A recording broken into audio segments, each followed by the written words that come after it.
leads to here. Firing it out, double bar spin. Holy smokes.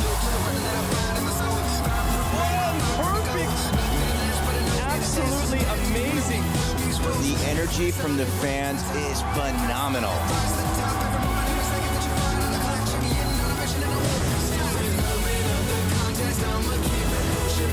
The largest BMX contest in the world. The Olympics. Who could potentially qualify for the 2020 games? When the smoke clears, we are going to have a champion. Konnichiwa, Japan. We are live here in Hiroshima, Japan for the FIS World Series 2019. Thank you so much for joining us. I'm Ryan Meyer, and this is Claude Hickman. We're about to get ready to, of course, do Flatland. If you guys know Claude, you mean it's business in the Flatland industry. Thanks for joining us, Claude. Oh man, it's so good to be back in the beautiful land of Japan for the first stop in the Flatland Pro, UCI BMX. Exactly. UCI BMX Flatland Finals are about to go down. We've had so much activity, I have not even been able to talk to one of the Flatland athletes.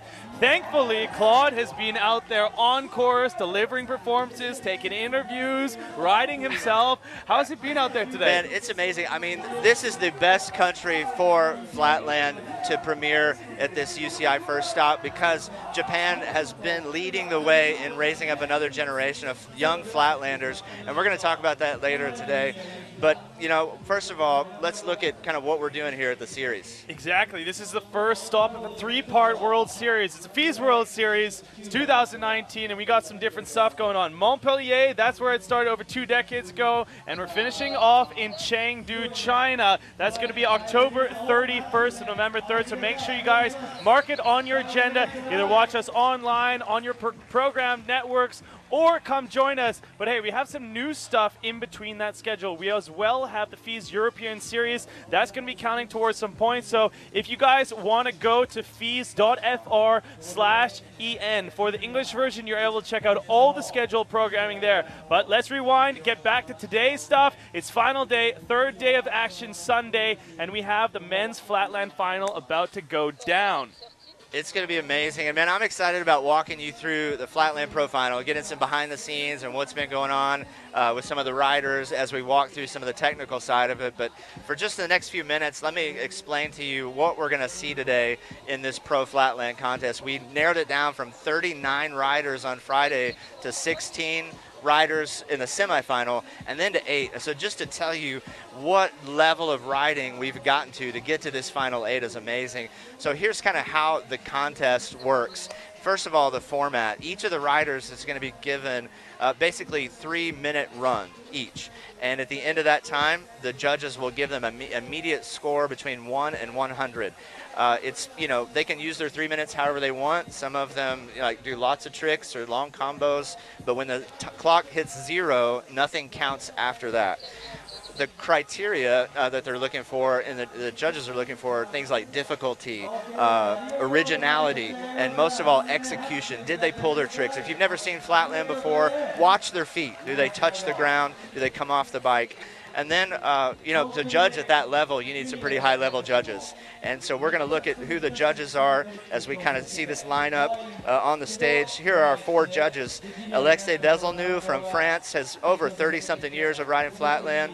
Michael Steingraber there, just long history, a lot of original tricks. Kataro, who's a legend in Japan, Tanaka, and so it's so great to have him here. And Ephraim Catlow, who's really like a catalog of Flatland with flatmatters.com. And so we got some great judges, we got great riders. I just can't even tell you what the level is in these 8 guys, so I can't wait to see what's about to happen. I mean, my passion for Flatland has erupted over the last couple of years hosting the FIS World Series in Montpellier. I get incredibly excited announcing this with you, but hey, let's take a look and see who our finalists are going to be down there on site right now. Let's take it down to the boys. And your first rider for today is coming from Niigata, 18 years old. It's Ryo Katagiri.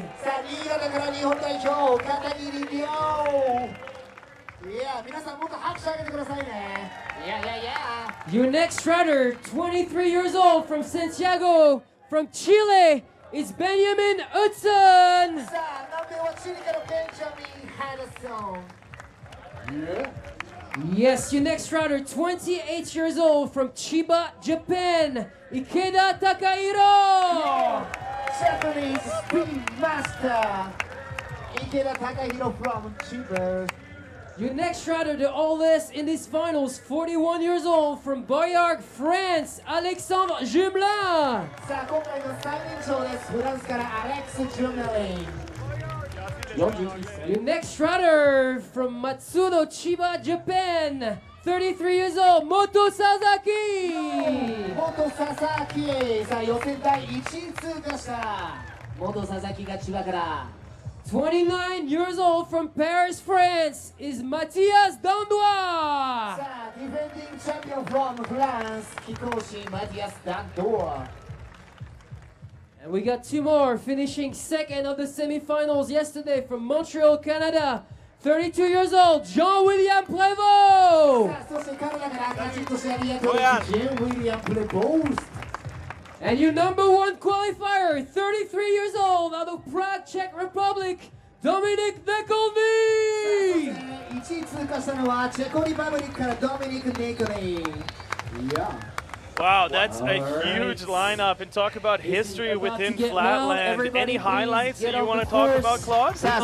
Man, you know, the fact that guys like Uchi did not make it, Terry Adams didn't make it, I mean, just so many guys that were eliminated to get down to this 8 tells you that the level of riding that we're about to see is the best in the world. It's probably the most stacked start list on Friday that I've seen out of FIS. So this is going to be really exciting. Any of these guys can take the podium spot. Even the first guy that we're going to see, Ryo, you know, he didn't ride his best in the semi, but he still beat out some of the best guys in the world. So that just tells you the level of riding that's in these top 8.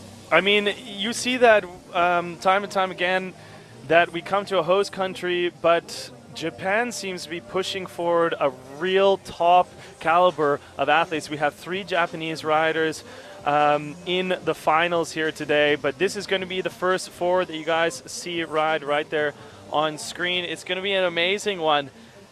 And like you said, the top Flatland athletes in the world. If you guys want to stay tuned online, of course, if you're tuning in with us, there are a lot of other channels. Maybe you're watching us on Facebook, on FIS.official, but you can as well check us out on YouTube at FIS, F-I-S-E, and Twitter and Instagram.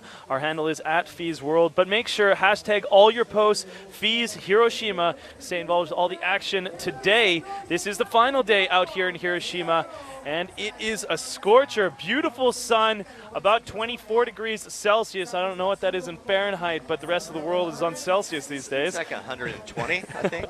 It's nice. It's beautiful weather, and it seems calm. The wind is subsided. There's nothing really going on for wind. How is that affecting the riders? Oh, it's a great day. It's warm, but as far as wind and things like that, I mean, you couldn't ask for a better setup. The stage is incredible. I've heard from all the guys that, you know, Hurricane Sports has built an incredible platform once again for them. They said it's perfect.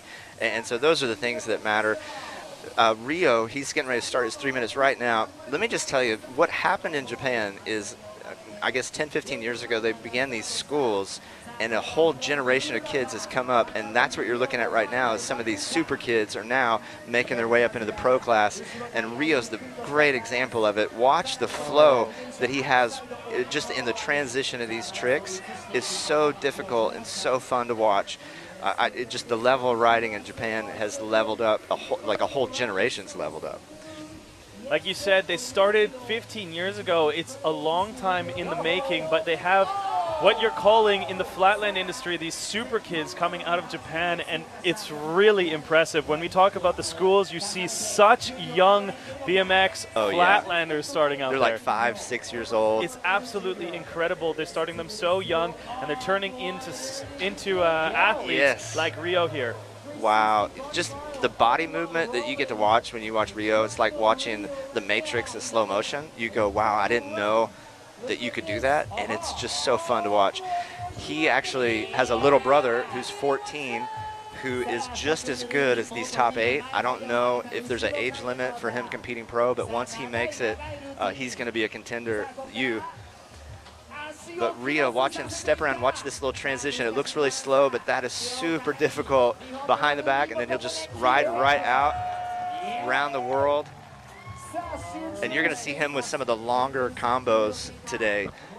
You know, if you've never seen Flatland before, there's going to be language like combos or combinations, which just means that these guys are linking one trick to the next without touching the ground or going back to the pedals to start over. And so that's really where Pro Flatland has come, where they're linking longer and longer combos of tricks together to make up these runs. And Ryo's a great example of that. Watch that pumping behind the back. I think he's the only person I've seen do this.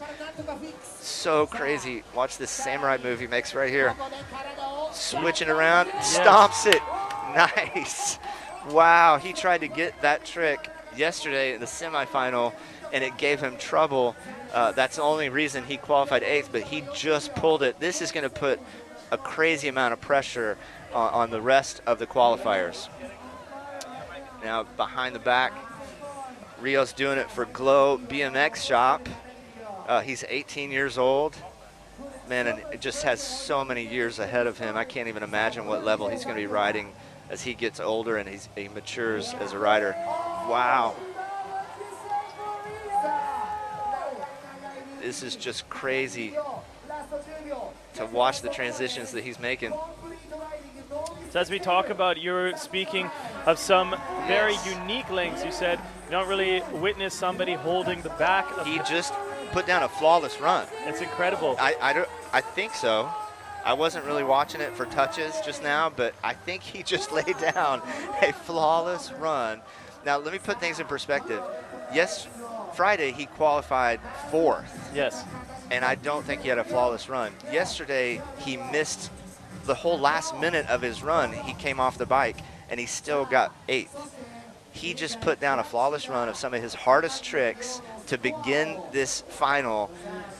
That's got to get in the head of some of these other guys, even the seasoned guys that we're about to have come up, like Alex and Matthias and Dominik. Wow. We often see, you know, a few baubles within especially the first athlete to come into a contest like this. We are at the finals in one of the world premiere events for Flatland.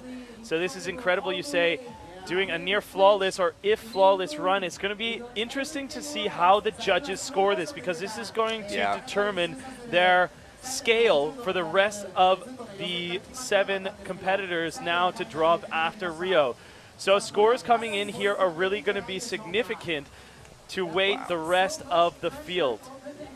Yeah, you're right. And I've judged these contests before, and you're exactly right. Wow, look at that score coming in. It's a 90. That is a huge one. Yeah, that's a big decision as a judge to put that high of a score on the very first rider with 8 other guys behind him. But it says something about what just happened. Ryo just turned the heat up. I don't know what Celsius it was before, but he just turned it up. Wow, it's hot in here. Okay, but we have some, I was going to say, you know, I had not seen Ryo ride previously in contests, and I'm familiar with the rest of our 7 competitors, especially Benjamin Hudson, coming out of here from Santiago, Chile, with some incredible links and a very unique way of, as well, of setting up his bike. Yeah, you know, he does a lot of things unique. I'm glad to see him back too. Some things happened last year where he missed the China stop. There was another contest that canceled, and he was kind of counting on that to get to China. And so just that's why you didn't see him toward the end of the year last year. So I'm so glad to see him back. He's definitely a contender for the year-end world champion title. And Benjamin, coming out of Chile, one of the nicest kids out here, doing it for Red Bull, for Far East Cycles, Iggy. And the thing about Benjamin, man, that happened yesterday that reminded me why I love him so much is when he's having fun, he rides his best. Wow. You know, he pulled some trick yesterday, and it was so great and so smooth. Like, just a big smile broke out on his face, you know, like involuntary smile. Like when you hit a three-pointer, just swish, and everybody goes nuts. And he needs kind of that, you know, just enjoyment like a kid, and that's really when he ends up riding his best. But I love just watching the smooth transitions that he makes. Watch all this stuff on the front wheel that he does. Both these, I mean, that first link was incredible. You were talking about how he rides his best. It's been a while since I was able to watch Benjamin compete, and from my perspective, the links look incredible, and the transitions within these links are so fluid. It's phenomenal to watch Hudson ride here. It's so technical, and you know, even some of the ways he does, like that spinning hang five on the front wheel with his foot hooked under the bar, is way different than most guys ride. The way he grabs the tire for these steamrollers is way different than most, you know, ways the guys grab their bike. So he's just kind of found his own rhythm, his own style, and when it works for him, it's awesome. I know he's came off the bike there twice, but you know, he still has a huge bag of tricks that he can pull out this last minute 40. He's got plenty of time left. But look at that foot. Wow, he just brought it back to the peg. So difficult. And a very clean exit from that link right there. See him stick his tongue out. Like that's what he needs, man. He needs that kind of that fun, boyish energy to just get in the zone there and have fun. And he's fun to watch. Sneaker selection as well, doing the white kit out here in the sun, but oh, just up and over the bar there so fluidly without having the rear wheel touch the ground at all. Yeah, he's trying to get some speed again after that last transition to do that right there. Now he has these great tricks where he ends the combo by kind of jumping back to the pedals, stomping it. Let's see if he do it right here. Clean.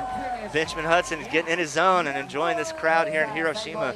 But this is incredible to see how many people have turned out today for Pro Flatland and for the other events. Hiroshima is just such a beautiful city to host this first UCI stop. Here's one of Benjamin's back wheel combos. He had a little trouble with yesterday, but looks like he got the hardest part of the transition there.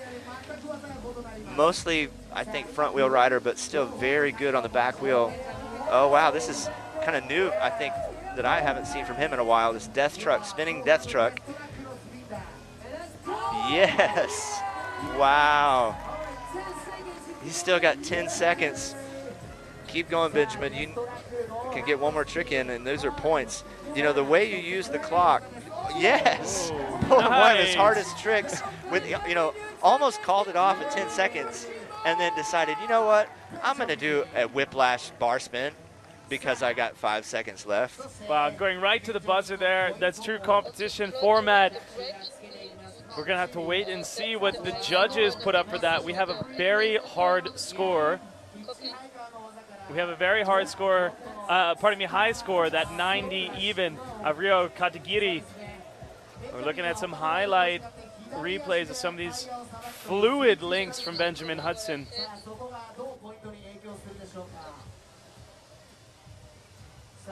That's amazing. See how he hooks his foot under the bar? Now, most guys put it on the grip, so that's, I'm not even sure, how that's working, but I guess it's because it counters where his foot is on the left peg. Some of these links as well, there you see there's only one limb on the bike at some times.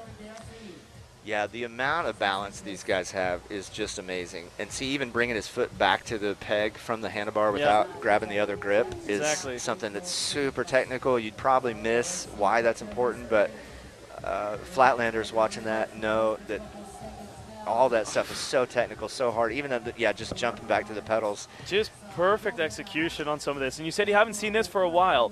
Yeah, I mean, I think it's something he's comfortable with. I just haven't seen him pull it out in a while, and he just pulled it clean like it was nothing.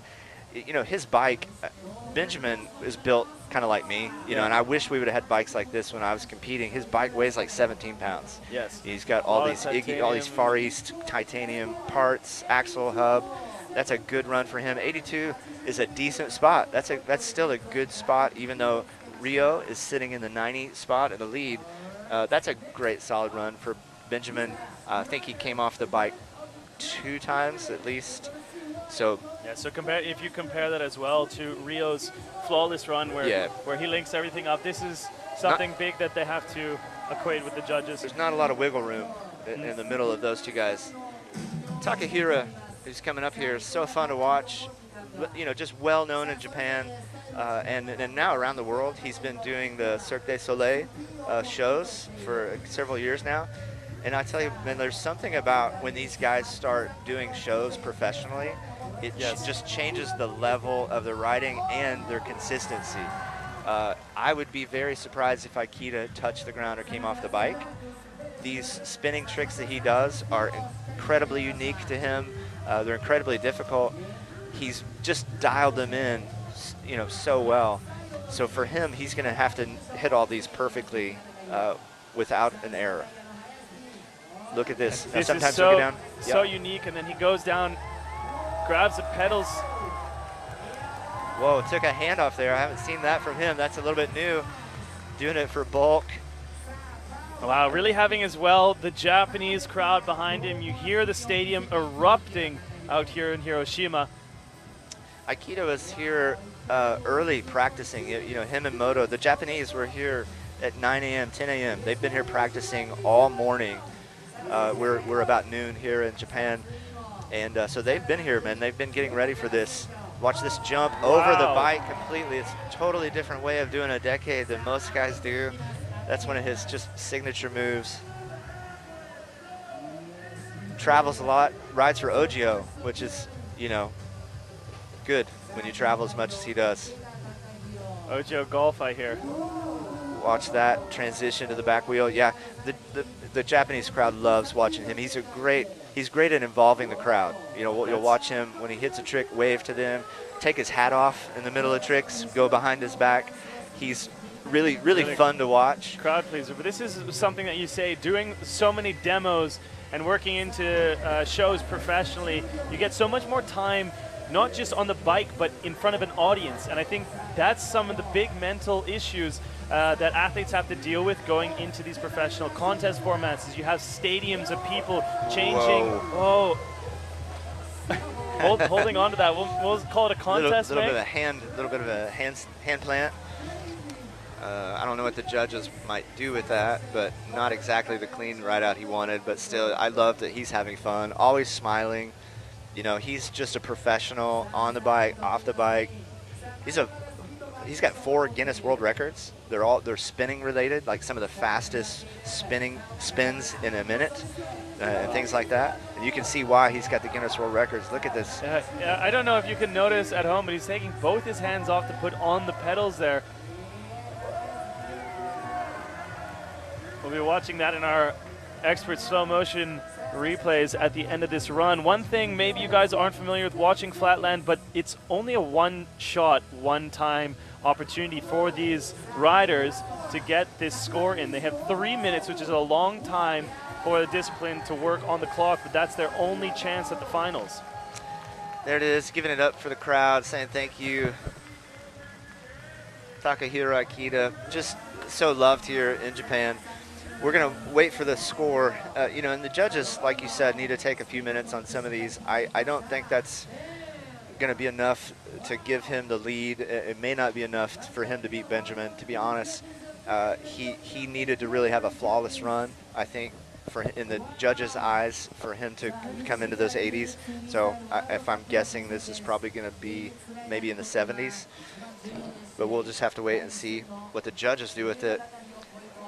But man, if you've never seen Flatland before, that was incredible, and we still have, you know, 5 other riders after him. You can just imagine what you're about to see. Many of them world champions. There's this trick on the back wheel where he steps over, like he's on the frame for that step, steps all the way over into this other glide.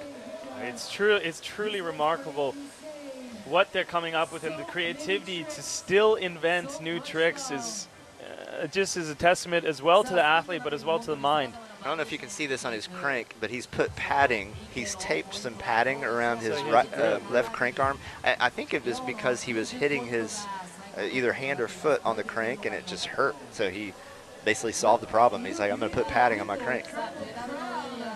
Wow. He spends a lot of time standing there. Maybe it was hurting his foot or, you know, something like that. It's interesting how these guys have really, almost any BMXer you can walk up to, you go, tell me how you customized your bike. And they can point to something they've grinded down or something they've, you know, that's really unique that they've welded on maybe. And so his bike's really set up for his style of riding. Let's see what the judges do. But Takahiro, here in Japan, obviously there's excitement about I believe we have 3 Japanese riders here in the final. Correct, yes. They're seriously deliberating over this. It looks like there's a discussion going on just to make sure they get this right. Live scoring is so difficult, you know, especially a sport like this that's very subjective. It's a lot like an art. And so we're going to give them just a minute to make sure they get that score in. Oh, scores Takahiro. are coming in. It isn't, like you said, going to break the 80s. So good call on your part, and good enough at third right now. Still a respectable score, Yes. 79.25. Great addition to the board, but we'll have to wait and see if it is going to stand the test of time. Right now we have 3 riders who have dropped, and we're going to finish with our 4th rider, a man who needs no introduction out here at the FIS. This is going to be Alex Jumelin, residing with his academy in Montpellier. Doing it for Team France. We got Alex and Matthias both here. We're going to see if they can basically upset Japan, the 3 Japanese riders. Alex has just been a staple at the FIS series. It's so great to see him here. He's got great style. Got the camo pants going. Elodie called him G.I. Joe yesterday, so we're going to see what he brings to this run. Alex has just matured more and more in this new kind of style that he's invented for himself. And when I say matured, I just mean that his links and combos have gotten longer and longer. I remember judging him maybe 3 years ago, and he would do, in a 3 minutes, he'd do maybe 10 to 15 short bursts of tricks. And now he's found a way to link all of these tricks together, so he's doing more like 7 to 8 combos in a 3-minute run. So it's just telling you, man, he's getting better and better, stronger and stronger, putting together a good first combo here. That backwards boomerang back to the pedals. Nice. That's a good start for Alex. Alex, man, I know it's in his heart to be world champion. And so coming in here, qualifying in the 4th spot, or the 6th spot, excuse me, it sets him back a little bit, so he's going to really have to battle to make his way on the podium to become that world champ this year. And it's a big goal of his. Watch him here working the front wheel. You know, the big thing for Alex and Matthias is they have worked on their stamina. One of the things I know that's the secret to them succeeding. Oh, holding on to it, Alex Just barely Jumelin right there. One of the things that's been the secret to them succeeding is just having good stamina to make it 3 minutes. They say, you know what, most guys get 2 minutes through the run and they die, they get tired. And so stamina and being in shape are really important to the French. Here he is transitioning back to the front wheel, doing it for Coast Cycles. Got that awesome army green Coast Cycles frame, 4 handlebars. All right, what's he setting up for? He's got 1 minute left. He can do these nose manuals like this, 720, pulling it again. Wow, that's so difficult. Takes so much upper body strength. Looks like his front wheel may have got a little off center there from maybe one of the tricks. Watch this. I don't even know what you call this on the front wheel that he does. It's kind of a boomerang into a whiplash where he gets the front tire with his foot like that, back into the whiplash, giving him trouble. I don't know what has happened to his front wheel, but I think something has bent. Maybe with his axle. It's put his front wheel off center. There he gets this anyway. Alex is one of those guys who's a fighter. You know, even if things are going wrong, he finds a way to fight, get the trick. Watch this switch. Back, switching the bars, almost getting back into that G-turn, but coming off the bike. Come on, Alex, you got 5 seconds left. Backwards manual hop, back to the pedals. Alex Jumelin waving to the crowd. What an incredible rider to watch. Just every time I watch him, and you never know what you're going to get. He's truly like a freestyle artist. He can do so many tricks, front wheel, back wheel. He could learn any of the tricks I would say that most of these guys are doing if they wanted to, but he's decided to have his own style, create his own form, and man, just so much style. Props to him. Coming out here and delivering Unfortunately, you said there that possibly the axle had shifted on his, Yeah, on his I front don't know wheel. where it Don't know happened. when that happened. Well, he came, it might have been with that, the nose manual stuff, but he came off the bike in a really awkward way, tried to get back on the pedals, and I don't know if just, you know, sometimes this just pure strain of what he's doing on the bike may have shifted the front wheel somehow. I just saw him reach down and kind of bang his wheel to the side, and usually that's a sign that he's trying to knock his wheel in the fork back to the other direction. Yes. So something may have got off center. The thing about Alex is he's so good, it may not have influenced him a whole lot. But Those turns Yeah. without like just full nose manual balance, not taking his foot off to scuff or anything in these rotations. these are incredibly strength-oriented tricks. If you've ever seen gymnastics and you think about like a pommel horse and what it takes to do a pommel horse, you know, imagine a pommel horse on top of a unicycle, I guess, would be the equivalent of what he's doing to balance and hold that position with upper body strength. So we're going to see his score come in. I don't think it's going to be the score to beat Ryo, unfortunately, but Alex has surprised me in the past. You know, the level of stuff he's trying is so difficult. You know, like I said, sometimes I'm not watching this as a judge to score it, but we're going to see what that comes in. I know, I think he came off the bike once or twice, or maybe 3 times. So not exactly the perfect run for Alex, but still very, very strong run for Alex Jumelin, the man right there, the face of FIS, doing it for Jude, doing it for his boys at home, Nathan and Gavin. So we wait for the scores to come in right now, seeing if it can rival any of these Here we on go. the board. An 81.17, Wow. great for third place. A very solid score for Jumelin coming in here, but that means coming out of Heat 1, we have Ryo Katagiri from Japan. He was our first rider to drop, and let's take a look back and see why he is standing on top of the leaderboard right now. Has some highlight looks at Ryo's first run here. You know, you could, on one hand, you could talk about the fact that he had a perfect run. That's very difficult in itself, but Ryo didn't hold back. Ryo didn't go safe. He brought his hardest tricks into that 3 minutes, and he pulled them. And they look slow, but I want you to know, man, these are incredibly difficult transitions that he's making that very few other riders are doing. And it's largely because this is sort of the riding style of Japan, this back wheel pumping and transitions and around the world, which is where he brings the bike kind of around, completely around himself, or goes completely around the bike while it's rolling. And so because he pulled those tricks, man, it's going to probably keep him in that top spot for a little while. You see one guy balancing on screen there, that's Matthias Dandois. He was off camera with us before, showing us a bit of basics, how to do a few tricks on course. Let's throw back to that video.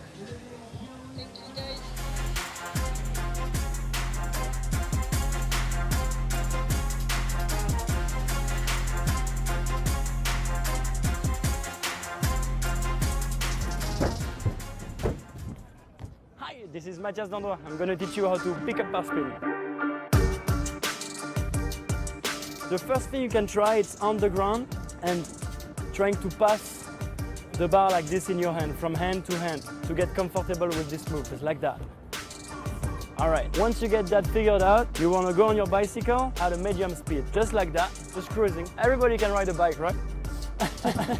And then you want to take that right foot and put it on the back peg and pinch the seat with your knee and right into this position. Why pinching the seat? It's because you're going to lean back and get some weight off the front, just like that. See, like, there is no weight on my front hand. At the same time, you're going to throw the bar spin, just like that.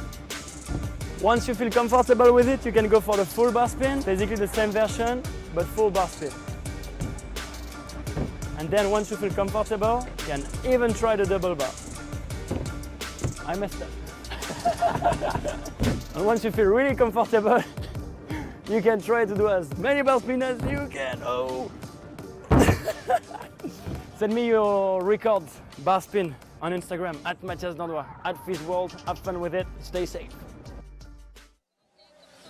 It's a fun one coming out of Matthias Dandois. I always had difficulties with that. I just watched that video and realized that I was spinning the wrong way all the time. I was going to say, I want to see you submit a video before the next feast contest of you doing the pickup bar spin. Okay, I'll do one after the show on your bike. Okay. Okay? We're going to do that. Well, meanwhile, you saw on screen there, that's our heat number 2, the top 4 qualifying athletes coming at you live in 2 seconds out here in Hiroshima.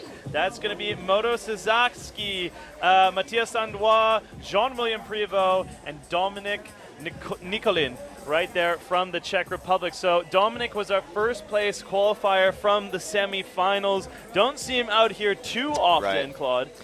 Yeah, I'm so glad to see him at a feast stop. He's kind of quiet, private, but so good, so dialed. We'll talk about him in a second. I had a good conversation with him about coming into this final. But we're getting ready to see Moto Sasaki, who qualified in the semifinals in first place. And honestly, man, I have no idea what we're about to see because he disappeared after France Feast last year and has not been to any major competitions. He hasn't posted on Instagram since not 2000, he's only posted 7 times this year. And so he's been learning tricks deep in Japan. And I'm telling you, dude, this guy could pull out pretty much anything right now. This is a scripted story.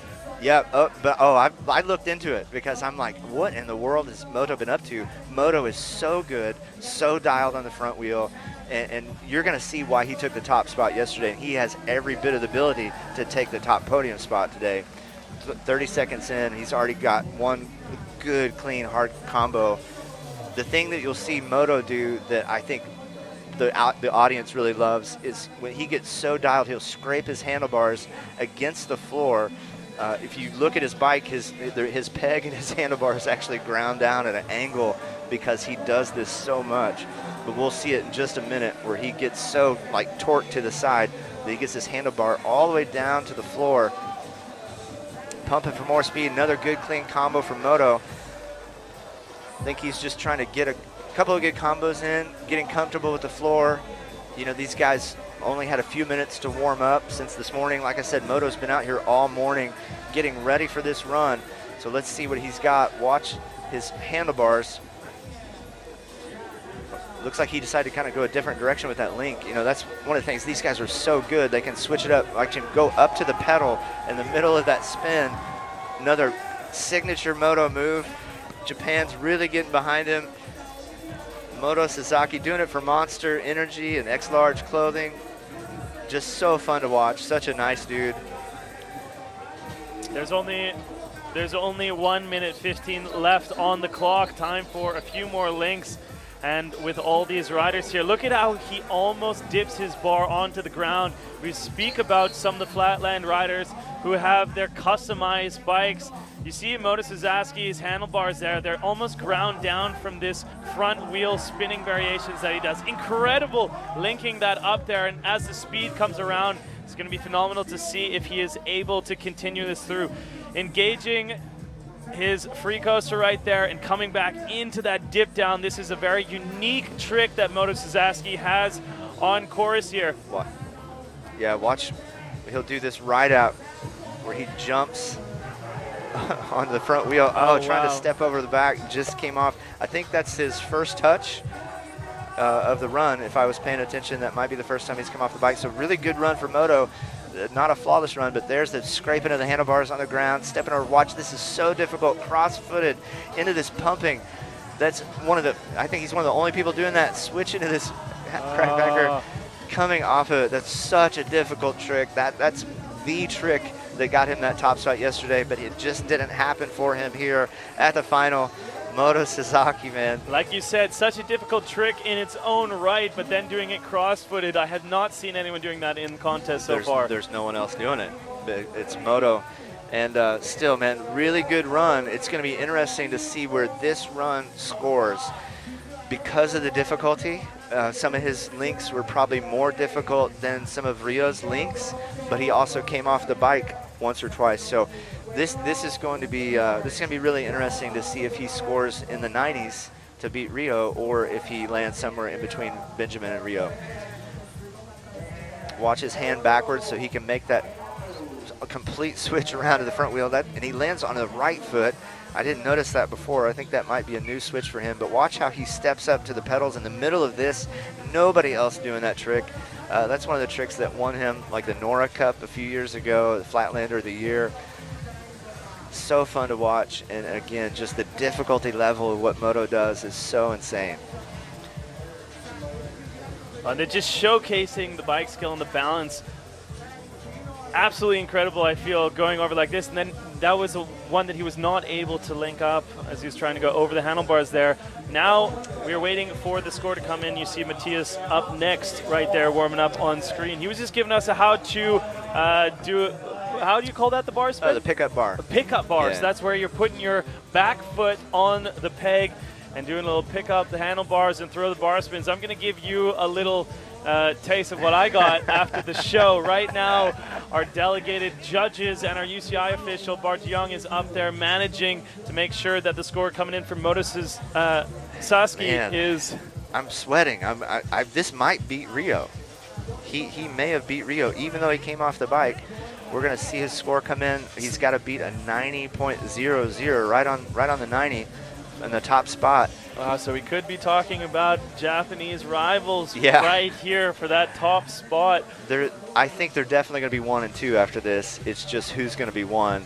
But I think Moto may take it away from Ryo here just because of the difficulty. So, like I said, again, the judges are taking their time, bringing in that score. We're going to see what it is. And, oh, man, they punished Moto quite a bit for those coming off the bikes. It looks like 76. I was completely wrong. He takes the 5th spot now. Wow, that surprises me. But again, I'm not judging, and I'm not watching this as a judge and scoring touches and links, things like that. Disappointing for Moto, but again, Japan is holding that top spot in Ryo. Here's a guy who's not used to being qualifying in the 3rd spot, Matthias. But I talked to him, and even after his run yesterday, he said it was not my favorite run.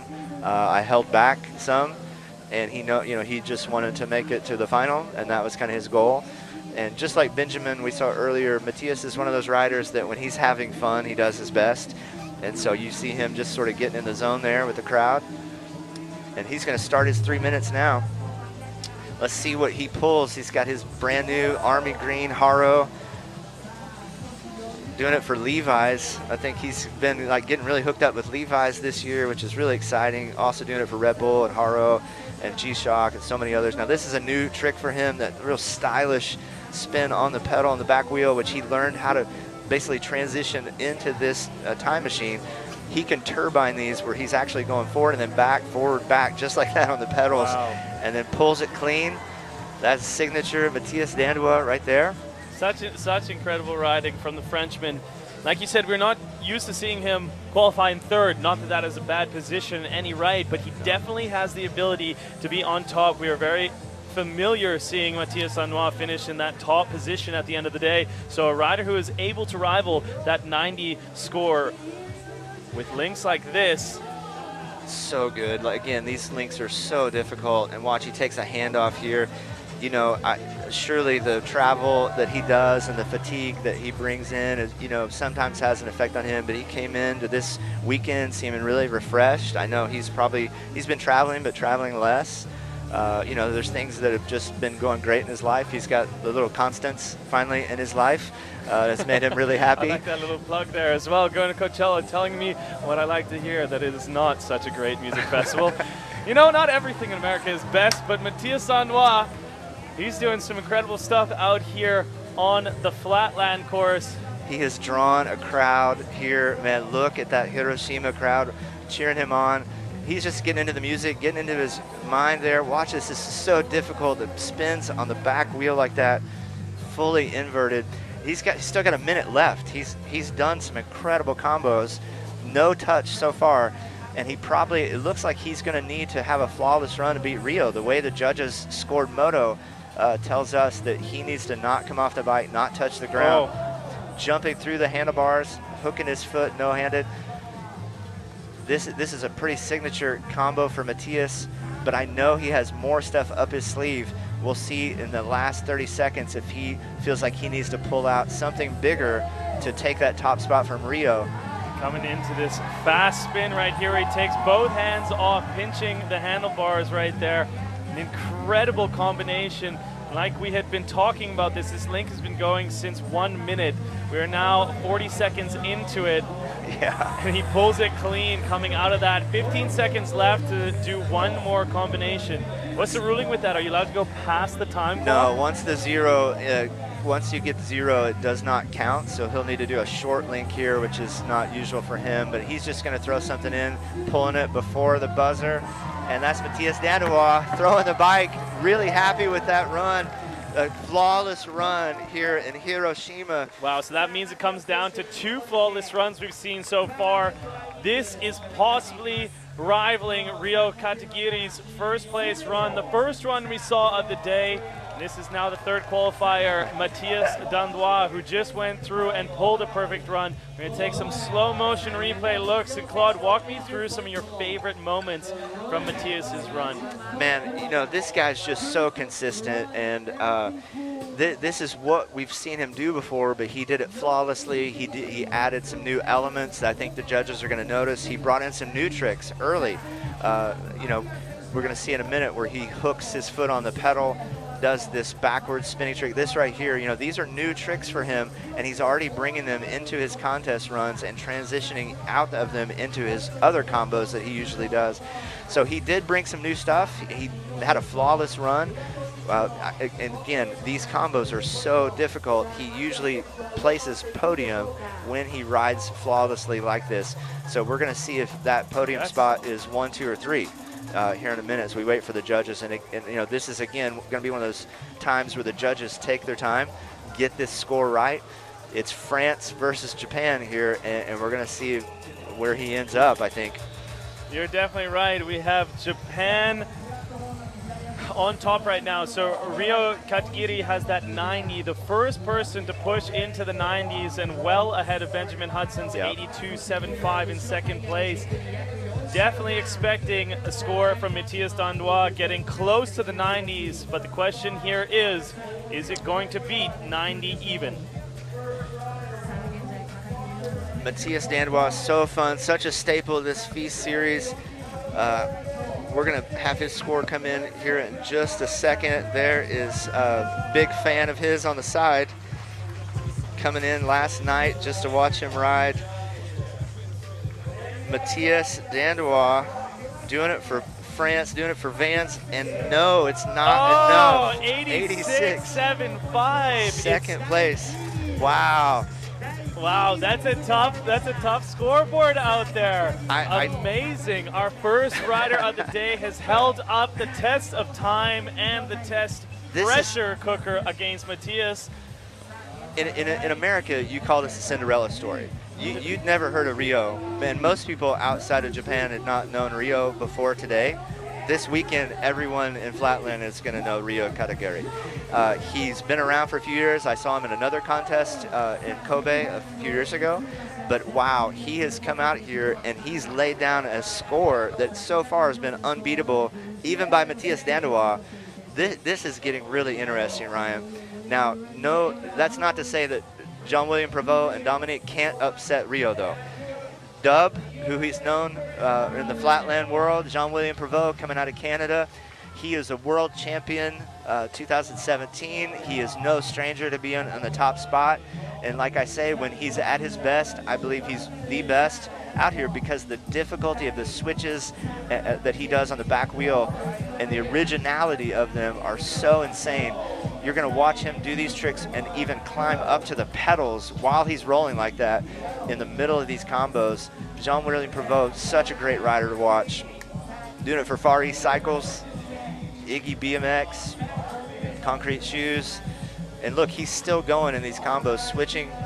Watch his feet switch and pivot. It's another word Flatlanders use where the foot kind of rotates on the peg from back to front. He has the rolled ends of the pegs there, like you said, he's created. Yeah, if you check the Feast Facebook live stream, we did a little interview with him earlier just on his bike setup where he's created these UCI BMX parts, pedals and pegs with kind of a microphone into it so that he can do these switches where he pivots his foot. If you can watch his feet there, they got a nice tight shot for a second. and he'll pivot it forward and back. Watch him do this, rolling undertaker, bringing the front wheel under him, kind of like a dance, you know, that you would see in a ballroom dance.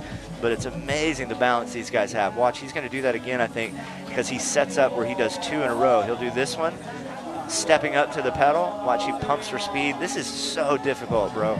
Wow, stomps that. Undertaker to pedal glide. I'm not sure what that's even called, but it's amazing how difficult it is. And I think he's been riding, I don't think he's touched yet. I think that the judges are looking for flawless perfection, or more than flawless, yeah. Absolute perfection out here. Now, watch how he pumps for a little bit more speed. Kind of dabs the front wheel. There's going to be points off maybe for that, even though it doesn't count as a touch. It technically ends the combo, and he just misses the switch that he wants to get there and kind of loses his speed in the middle of it. Going to reset, maybe start that over. He's still got a minute left, Ryan.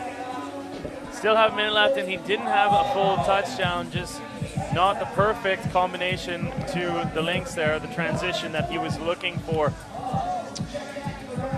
All right, pumping on the back wheel. Let's see if he can get back this turbine. Watch the switch that he does around his back, just like that, back to the pedals. Incredible combination there. It looks like John William is going for some shorter combos, trying to get points in before the buzzer runs out. And, oh man, that's unfortunate. It comes off the bike there. May have just slipped on the stage a little bit. He did touch once earlier, Ryan. I don't think you saw it, but he touched maybe once or twice earlier and then came off the bike just there. Dub throwing a little hand wave to the crowd. Like I said, one of just one of everyone's favorite people. Such a fun rider to watch. So articulate globally, just so cultured. Speaks like 5 languages. Speaks Mandarin. You know, so fun to have at these events. We're gonna have to see what the judges do with that too, because again, the level of difficulty of what he's trying is something that the judges reward. Difficulty, originality. So he will get points for difficulty and originality for the combos that he pulled. Unfortunately, he had 1 or 2 touches, came off the bike, and it seems like the judges are really counting off for that at this particular event.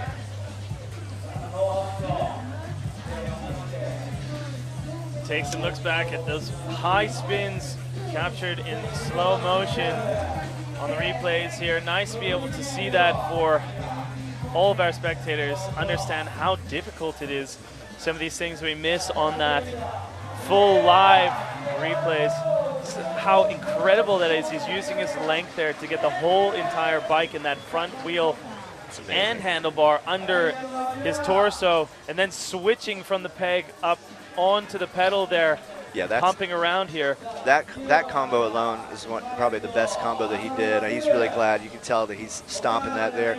Dub is, you know, he's I think a little over 6 feet tall, and his bike is set up really short, maybe 19-inch top tube. It just, you know, lends to him being able to do these kind of tricks that he does. The rolling undertaker is just an amazing looking trick. A little more highlights of him, and just a few touches and coming off the bike in his run. But we're going to see. I still think he will get a decent score because of the difficulty. But I was so surprised with Moto. I think that was a very low score for Moto in light of what he did. But again, I'm not judging today. We've got great judges. I trust them. They're experts. They have lots of history in this, and again, you know, they're watching it through those eyes of the UCI rules, and I'm not.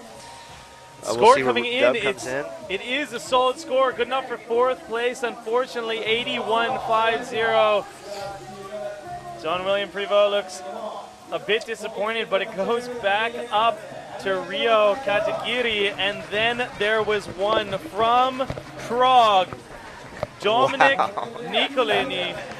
What pressure, you know, like, and now he's used to contests. Just because you haven't seen him at the feast does not mean he doesn't know how to handle this kind of pressure. Dom's been around for a long time. He's been riding many years. He's very quiet, very, you know, he's straight edge, very, very kind person. And when he is in his zone, man, he is on fire. He had a perfect run and told me he was not happy with it yesterday in the semi. Had a flawless run. He's like a machine the way he rides. He does tricks where most guys, the handlebars will maybe scrape the ground or touch the ground, like these tricks like this. But watch, he won't even touch the handlebars to the ground in the middle of these rolling tricks. This is a rolling backwards hitchhiker. That trick alone is so difficult. I can't even describe to you how difficult it is to be rolling backwards in that position. And he throws it in as his first trick in this combo of tricks, hops to the pedals, and makes it look easy, Ryan.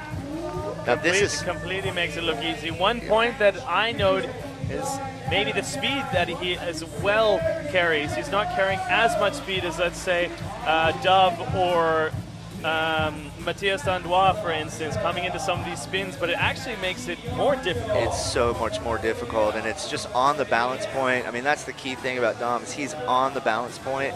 You'll notice the other thing about his bike is it's a little different than the other guys, is he has a brake, and I'm going to say one brake because he has a lever on both handlebars, but they both lead to the front brake so that he can basically utilize his front brake from either side of the bike. He will use it for one or two of these switches, but not very many. Most of them are completely rolling, just like this cross-footed hitchhiker. Watch, he's going to switch it kind of behind his back like that, all the way around to the other side. Wow. And dobbles a little bit. Oh, just comes off the bike. Oh. And yeah, he is. These are incredibly difficult tricks, and he just landed the back wheel a little too early before he was planned and didn't get into that steamroller the way he wanted. He's going to try to reboot it right there. He does. And it keeps going. Hopefully that won't get into his head, but Dom is just incredibly difficult, the switches he's doing. Unfortunately, they're not being able to stick those two switches. Well, like I said, Ryo really put the pressure on these other guys. I don't know if Dom paid attention or watched the other riders. He's still putting together a solid run. That was amazing right there, going from the full nose manual into this lane right now. Yep. Just incredible. Doing it for Snipes and Autumn Bikes. Just such a stylish rider, such a great dude. Every time he comes to America, the first place he goes is IHOP to get hot chocolate. Okay. All right, he's got 30 seconds still. He's kind of calming down or talking to the crowd a little bit there. Let's see what he's got. You know, he's the kind of guy that could pull out something so big that it takes that top spot even away from Ryo. So let's see what he does here. Does that steamroller, sets up into that cross-footed backwards rolling hitchhiker again, behind the back, makes it look so easy all the way around while being switch-footed on that whole around the world. It still doesn't touch the ground. Like, that's not what he wanted. And he still found a way to stay on the bike those last seconds. Dominik Nekolny, like I said, so fun to watch. Coming out of Czech Republic, doing it for Autumn Bikes. And we're gonna wait and see that score come in just a minute. Wow, that was a heavy lineup that we just watched. And again, starting with 39 riders on Friday. Moving down into our qualifier. Moving down to 16 on Saturday, which, like I said, eliminated some incredibly talented guys. And then you just got to watch the 8 best Flatlanders in 2019 here at Hiroshima. So incredible. So we are waiting to see if the score comes in right now. It's set on top from Japan's very own Ryo Katagiri with a 90 even. Matthias Dandois in second place, and Dominik, we're going to have to wait and see where he is going to end up. Right now, scores will be coming in shortly, but the top 3, we're wondering if there can be an upset in that top 3. Wow. And just came down right there and came off the bike once or twice. And you know, as we've seen earlier, it looks like the judges are docking quite a bit for those touches. They're docking quite a bit for coming off the bike, off the score.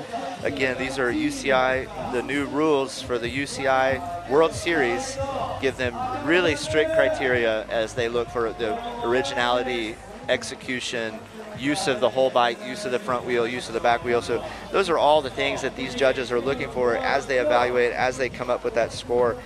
And man, Flatland is so fun to watch. If you're watching this for the first time, you know, you don't need to be Matthias Dandois. You can get a bike, have a parking lot, get a peg, at least one maybe peg.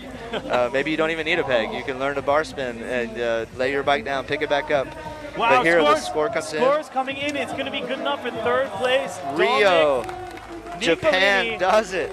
Japan taking first place out here in Flatland. Wow. A man who is virtually unknown to many Flatlanders out there and unknown to the FIS World Series, but has come out here and with the first run of the day for the finals in Flatland has taken the win and beat out the world's most elite Flatland BMX athletes. A 90 even from Japan's very own Ryo Katagiri.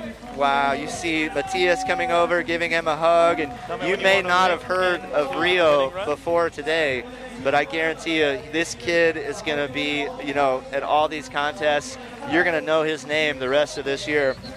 Ryo Katagiri takes the top spot with a 90.0. Wow, this was incredible to watch, even beating out Matthias, who had a perfect run today.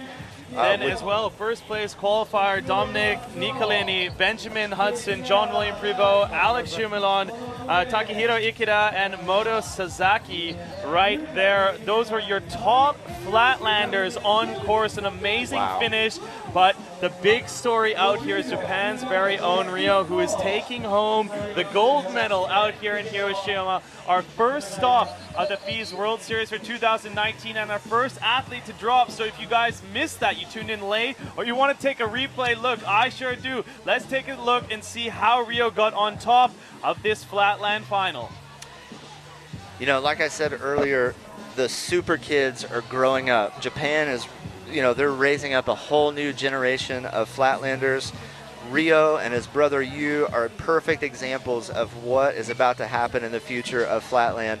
Ryo coming out here, pulling some of the hardest combos we've seen on the back wheel. These transitions that he does around the back, these around the world tricks are so difficult, and to do it here in Hiroshima in front of his home, you know, crowd of Japan and pull a perfect run. This is such a great Cinderella story, man. And so, like I said, Ryo is going to be a name to beat, I feel like, this year in 2019. Looking forward to see him at the other FIS stops. But man, Matthias, Alex, they've got someone new to contend with now, and he's coming out of Japan. His name's Ryo Katagiri. And you know, one thing keeps ringing in my head is that you said to the very start he has an 8-year-old brother, and that is just something that is going to be tickling in the back of all those minds. But right now, let's go down to our live MC. They have the podiums ready to go, and we're able to see how this ended up as well. Our Japanese crowd out there in Hiroshima, they're going to give a big warm welcome, and I'm so excited to see how Ryo does for the first time on top of that box of the FIS World Series. This is the podium ceremony for the UCI BMX Flatland Finals that happened out here in Japan. Okay. And here are your top 3 finalists.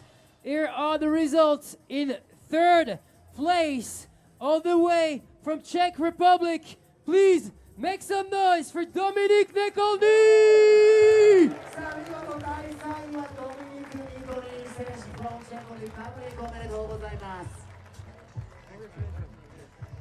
Yeah. Yeah, watch this. Yeah. Once again for Dominik, make some noise! Second place goes out from the man from France, Matthias Dandois!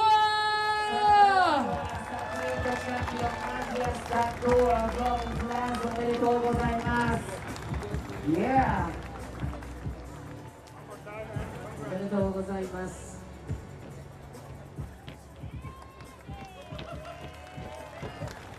ささあ、マシア選手が第2位となりました。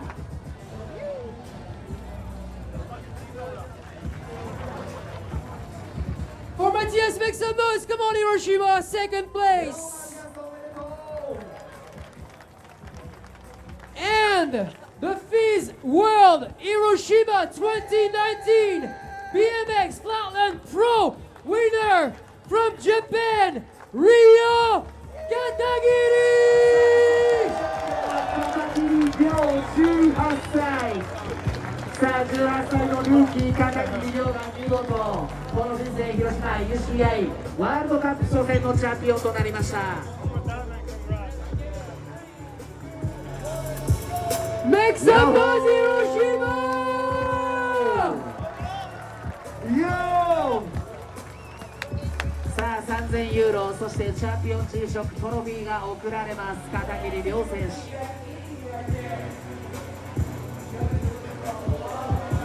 Once again, Hiroshima, for all the pros, make some noise! さあ、片桐亮選手おめでとうございます。 Wow, Ryo Katagiri right there with his first podium out there on the FIS World Circuit. You just saw the future of Flatland right there. You heard it here. You heard it here. You just saw the future. Ryo came in with one sponsor, Glow BMX Shop. I think he's going to leave with some new people. Like, he's going to be on the radar for some people down the road. Ryo's the future. Japan's the future. What a great place for him to get this win here in Japan at the first stop of FIS, Hiroshima.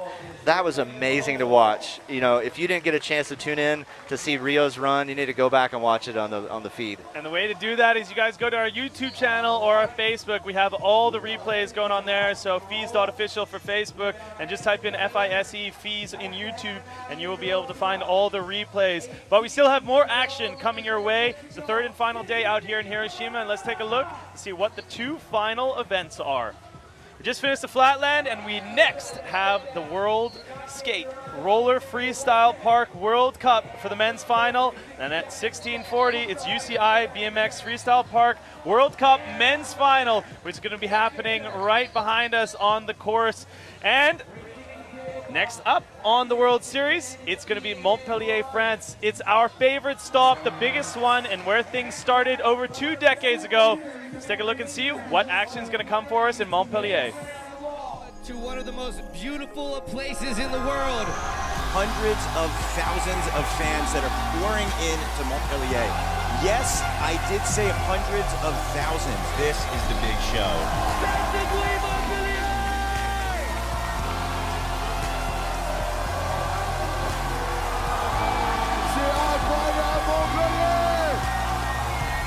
That was a double backflip transfer. That is insane. The largest action sports festival in the world. There it is, May 29th until June 2nd. Make sure you guys join us in France. The south, the amazing, incredible Montpellier, and the hot sun down there incorporates the top action sports athletes on so many different disciplines. It's not just about BMX Flatland, BMX Park, skateboard. We have everything going there. Bouldering, we have kayaking, we have fun for all action sports disciplines, but for the whole family. And make sure you make it out there. The event had over 1 million spectators in the last years. And make sure you guys put that one on your calendar. If you can't join us there, tune in online, subscribe, and make sure you follow us. But today, Flatland, it's all about Ryo Katagiri. That is the man of the hour and the new name in Flatland. It's the future, man. Yeah, I can't wait to see you again in France. It's going to be amazing to see what happens. You know, Matthias just welcomed somebody to the podium that I think he's going to have to contend with there in that home crowd in France. So I can't wait to be back with you to see it there. I'm incredibly excited to host that with you back in Montpellier. On behalf of everyone at the FIS, myself, Ryan Meyer, Claude Hickman, thank you so much for joining us.